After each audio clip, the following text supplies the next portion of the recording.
Hello mga kabady, mga ka-soul. Welcome to Happy Thoughts ni Buddy. Lumayo ko konti, nagmimisa si Father. Katatapos lang ng mass ko din. My happy thoughts for today is just being here with you guys.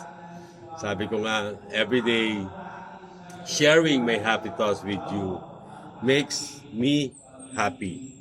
Sharing what's in my heart, what makes me happy. I'm talking to one of my partners yesterday, si Sir Jibon, at isa sa mga followers ko. Hi, Sir Jibon. Sinasabi niya, wala raw script itong aking ginagawa. Wala naman talaga. All of this is coming from my heart, and I know most of it, or 100% of it, galing sa ating Panginoong Jesus. Minsan, magugulat na lang ako sa mga naisishare ko kung saan nanggagaling. And after that, I will just pray and thank our good Lord na nasabi ko yon at naishare ko yon sa inyo. And my happy thoughts for today, it's Sunday. We go to Mass. Don't forget to go to your church of your choice and thank our God sa lahat ng blessing na dumating ngayong buong linggo na to.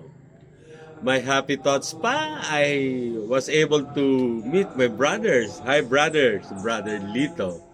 Separate sila ni Sir Jibon. Dapat sabay sila mag-ano, kita kaming tatlo. Hindi nag-match ang schedule. But I'm so happy pa din dahil it's been a while since we talked to each other to, kumustahan and talk a little bit of business na mga ginagawa namin. I'm so happy, syempre, may mga blessing. May blessing si brother, may blessing si Sir Jibon. Kaya dahil dyan, corned beef ang ulam namin kaninang almusal.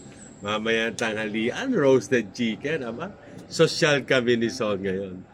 Ang daming dapat pasalamatan.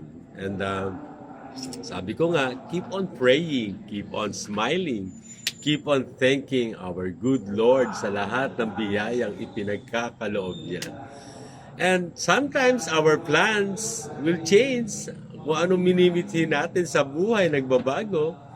But laging sundin lang natin ang plano ng ating Panginoon sa ating buhay at hindi tayo magkakamali. Sabi ko nga, ulit-ulitin ko, way back, hindi yung ganong katagal, ibang-ibang tao ako. At salamat sa Diyos at ako'y binabago niya araw-araw.